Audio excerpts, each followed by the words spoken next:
বইয়ে লিখছেন যে এই বাউল শব্দটা মূলত বাল শব্দ, যেটা বাহিরের শব্দ, সেখান থেকে এটা এসেছে।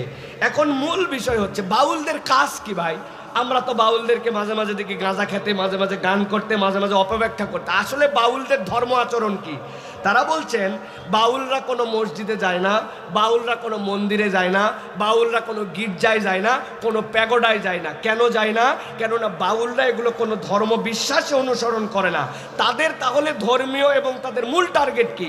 তাদের মূল টার্গেট হচ্ছে, তাদের এই ধর্মটাই হচ্ছে ধর্ম। নাউজুবিল্লাহ বলেন। কিভাবে? আহমদ শরীফ বলতেছেন তার বই বাউল তত্ত্ব, এই বাউল তত্ত্বে বলতেছেন তারা মূলত কামাচার অথবা এই যে মিথুনাত্মক যোগ সাধনা, এই পদ্ধতিটার নামই হচ্ছে বাউল পদ্ধতি। আপনি শুনলে অবাক হবেন যে একজন পুরুষ আর একজন নারী, এদের এই যোগ সাধনাতে লাগবেই, সেটা বিবাহিত হোক বা